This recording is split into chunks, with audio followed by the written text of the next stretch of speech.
That's what she's looking for.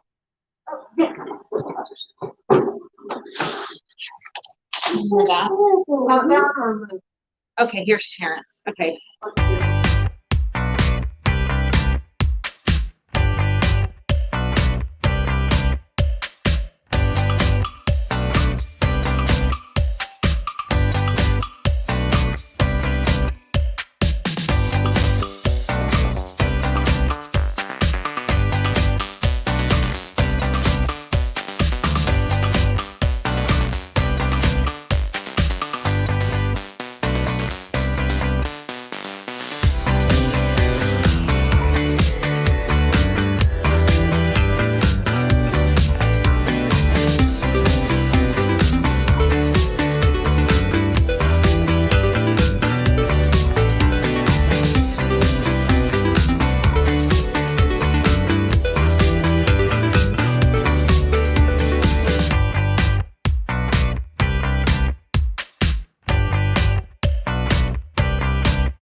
Hello, everyone. Welcome to today's Pet Podcast.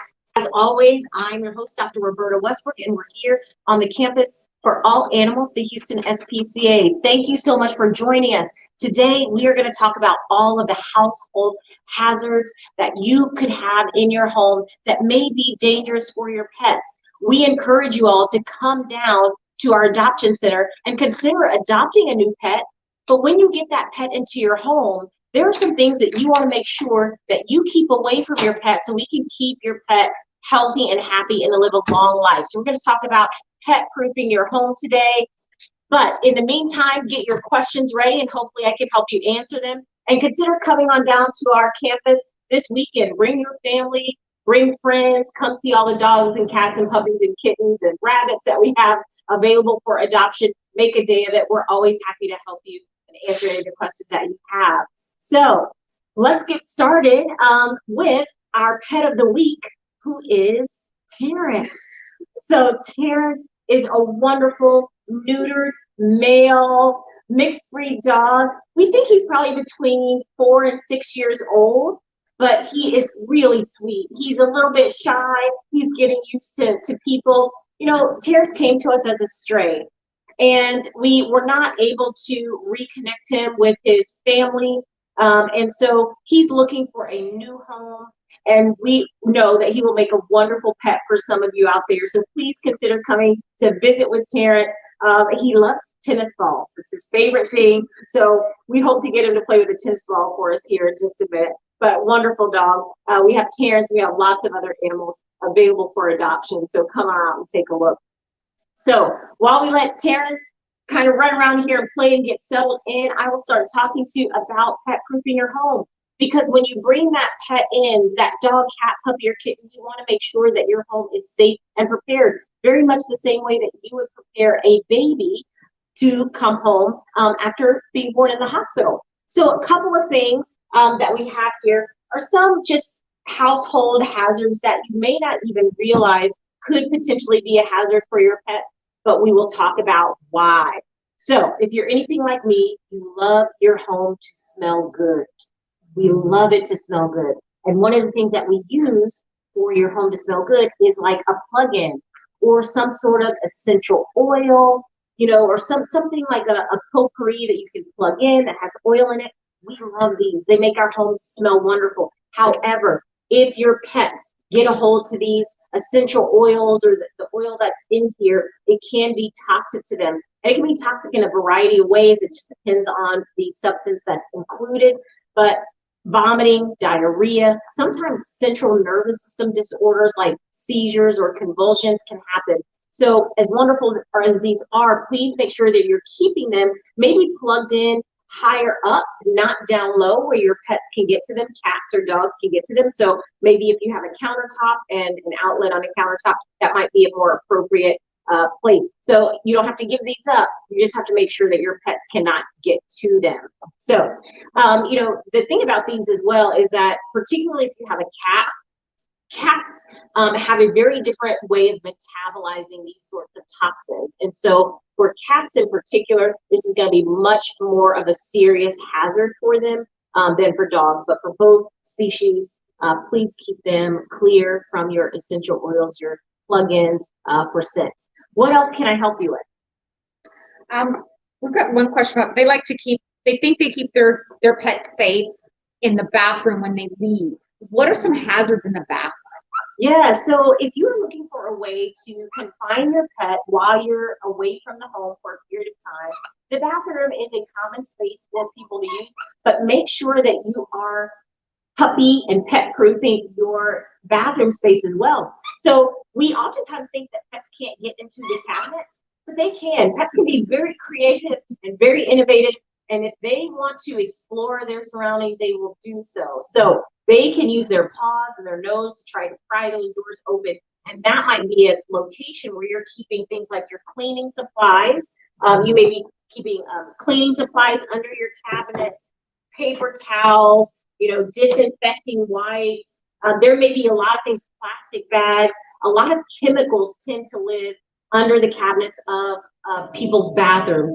And so you don't want your pets to get into those chemicals. Some pets will avoid them at all costs, but some pets are very curious and like to chew up everything. And we don't want them to ingest these harmful chemicals that could potentially be life-threatening. So I would say if you're looking for a way to confine your pet, consider purchasing a crate. A crate that's approved for use, that's made specifically for dogs or cats and pets would be more appropriate. Make sure that the crate is big enough that your pet can stand up and lie down and turn around, and there's enough room for food and water bowl. But this may be a better option than just leaving your pet in the bathroom. They may tear up the toilet tissue or whatever you've got in there. So good question, thank you. So Cheryl wants to know, she's got a counter surfer. So what are some things, just even up on the counter, that she needs to watch out for? Yes, some dogs are just the right height that if they stand up on their back legs, their nose and mouth can just kind of graze across the counter looking for things that they can scoop up into their mouths. So this could be food, which, depending on the food, it could be harmful. So if they're counter surfing and they get into some toxic type foods, then that could be very, very harmful to them. You may have other items just on your counter. We know that everybody has that drawer in their kitchen where it's full of junk. It's just full of all kinds of things. And so there may be pins, there may be markers, there may be hand sanitizer, there may be extra cords in those drawers. And so if you have a pet that counter surfs, those things that sort of lay out on the counter could potentially be harmful. And again, some animals just like to chew on things. So chewing up pens, pencils, markers, the ink, that could be harmful to them. So what you should do, just like every day, is make sure you put things in their place. Put them away as much as possible. And if this is a new pet that you're bringing into your home, stay home with them if you can for a couple of days, or the first time you're leaving them home without being in a crate. Kind of observe them and see what their behavior is like. Some animals may not try to get into anything at all, and then you have those that are very explorative and they really want to explore their surroundings. So being just observant of your type of pet and his or her behavior would be a great thing. So what are some ways to prevent dogs to stay out of the trash, as opposed to getting the trash cans up on the counter? Can you train them how to avoid the trash? Sure. So yeah, why can't you just keep the trash all on the counter, lock it up in the closet, all those things? Yeah. Sometimes you do. Sometimes you have to lock the trash up. You might have to put it under a cabinet and put a lock on the cabinet, or you might have to get a lid that sort of opens only with a foot pedal or motion to try to keep your pets away from the trash can. But yes, you can certainly work with a trainer or do some training yourself to help them avoid getting into the trash can. So one, you want to make sure that, again, it's not easily accessible. Make sure there's no food hanging out the end that's going to entice them. So put things deep into the trash can, make sure the lid is snapped shut really well. But then also, you can also do some training such that when your pet seems interested, like they're going to get to the trash can and they're interested in that, redirect them. So you can use treats and other rewards to redirect their focus from getting into the trash can to something else. And so it's essentially using like a recall training tool where you, when you see that they're interested in a particular thing and you don't want them to be, how can we redirect their energy and their focus to focus on a greater reward than whatever they think is in the trash can. So absolutely, you can train them to stay out of the trash, but it's on us to also do important things to keep them, to prevent them from getting into that. And that means putting your trash where it belongs, keeping the lid shut, and if possible, maybe putting it in a closet that they can't get to. Mark wants to know, his dog likes to sneak all of the little kitty litter snacks in the litter box. How does he keep his dog out of the litter box? Oh, and will like fecal matter, is that dangerous to dogs? Oh my goodness, Mark, that is just, it's gross. That's what I can say. It's gross. Chicken nuggets. We don't know why our pets do this. Why do they like to get into the litter box? Really not a good habit. You know, especially if they're giving you kisses later on. So, you know, so yes, you know, we have a pooper scooper here for cat litter, and sometimes this might sit in an accessible area in your bathroom on top of the cat litter box or maybe on the floor next to it. And sometimes it does have residual fecal matter from your pet cat on it. And so your dogs might want to lick this or get inside the litter box and eat the fecal matter that they find in the litter box. And some of this is because what has come out, that undigested food that has come out in the form of feces, may smell like food. It may smell and even taste a little bit like food. And dogs can sense that. They can pick up that scent of undigested food, and it makes them want to ingest it. So again, working out a system where you can keep the litter box accessible to the cats so that they will use it like you want them to, but keeping it inaccessible to dogs, which again can be a little bit of finagling in your house, but it's definitely possible. Keeping your pooper scooper somewhere where again it's much more difficult for your pet to get to. Again, it may be in a cabinet, maybe a little bit higher up where they can't reach it. And this is just really a gross habit that dogs just do, not really because they're unhealthy or they're looking for some sort of minerals, you know, or some sort of substitute in their diet. You know, usually it's just they're smelling something that smells good, resembles food, and they want to ingest it. So whatever you can do to keep them free and clear, including cleaning the litter box regularly, making sure that there's not a lot of fecal matter that's piling up that might be more attractive, making sure you're scooping it out regularly, washing your pooper scooper off and putting it away so it's not easily accessible. Susan wants to know, is there any kind of a spray or deterrent she could put on her electrical cords to her lamps? Oh, sure. So that's another thing. So certainly puppies especially. And, you know, we talk a lot about dogs and cats, but those of you who have rabbits as pets, you might notice that rabbits love to chew on cords as well. So rabbits, kittens, and puppies, they tend to be the culprits when we're talking about chewing on electrical cords. This can be very dangerous, particularly if the cord is plugged into an electrical socket. They can become electrocuted, and this can be life-threatening to your pets. So you want to keep these cords nice and tidy and where your pets cannot get to them. So that might mean, you know, curling up the cords and using either a cord cover or a Velcro wrapper so that they stay nice and tight together, and you can maybe tuck it behind your computer or your printer or whatever it is. But electrical cords can be very dangerous. I've had cats, dogs, rabbits, particularly when I had rabbit pets, my rabbits loved to chew on my cords. And so I had to make sure that I kept them high up where I could get them in kind of in an area where my rabbit wasn't able to get to them. So be careful with these. They can be life-threatening. Keep them out of the reach of children and pets. Connor says they have a fire pit in their backyard, and they're not so much worried about when the fire is on, but when it's not, and they can pick things out. How do we, outside of not always having it covered, is that dangerous to have?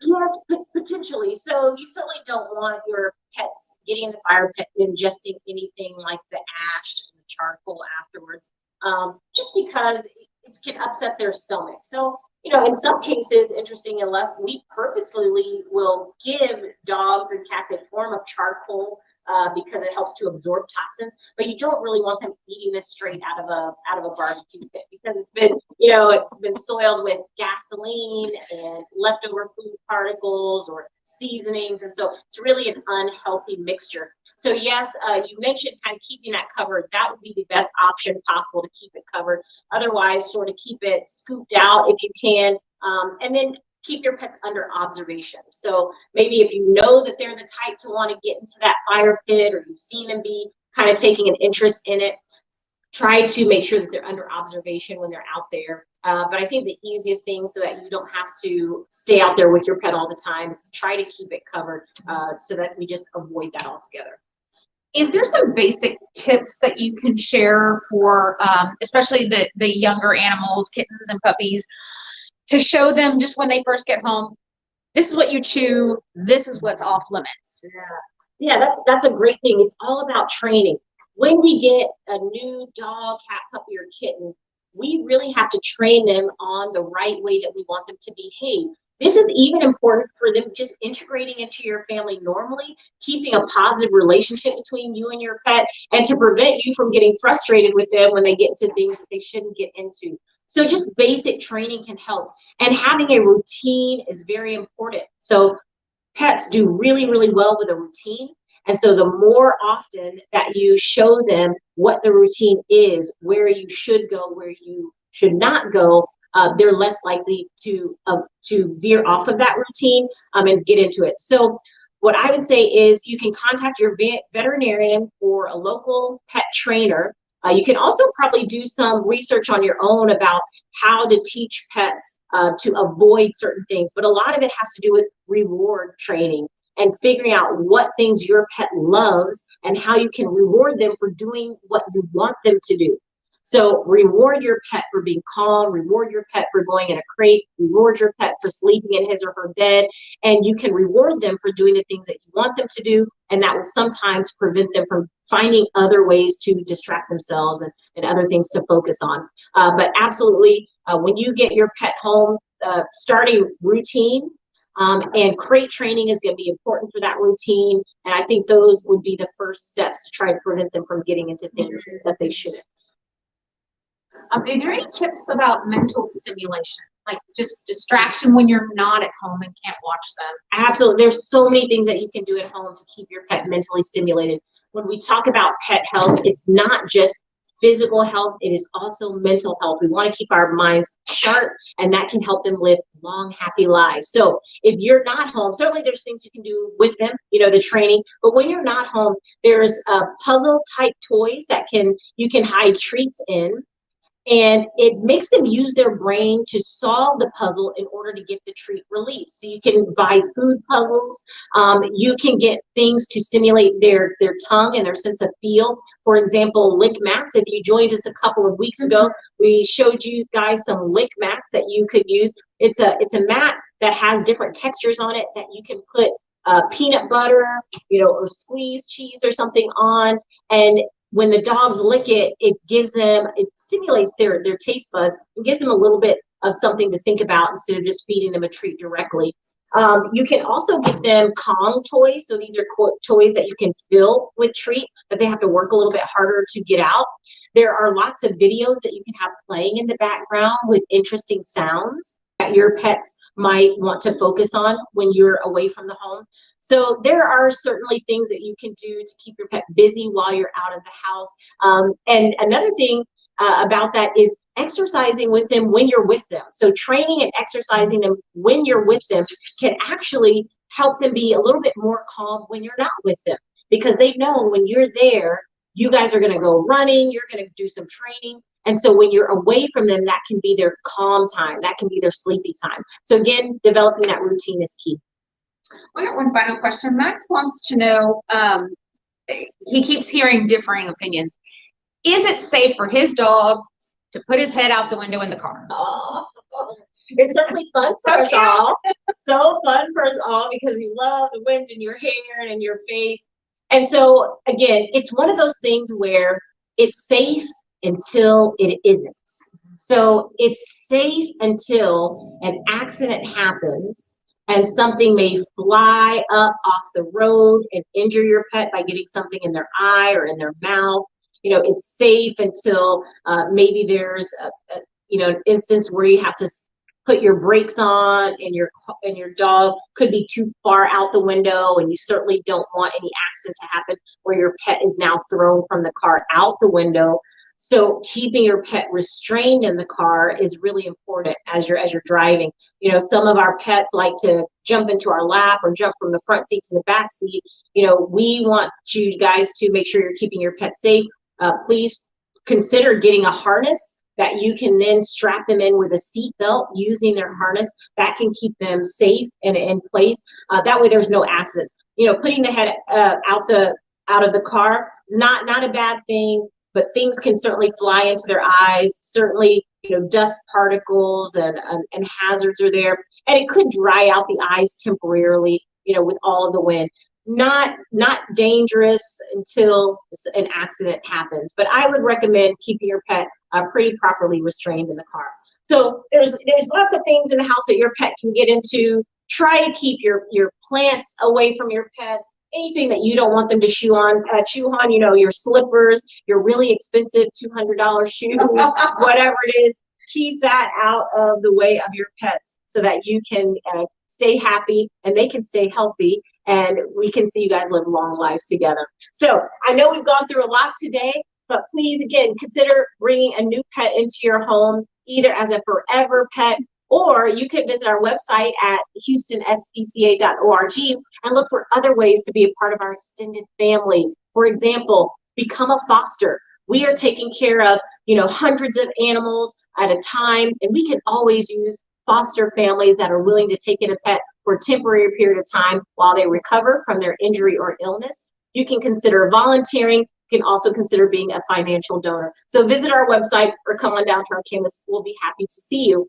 I'll see you next week. I'm Dr. Roberta Westbrook. Come see Terrence.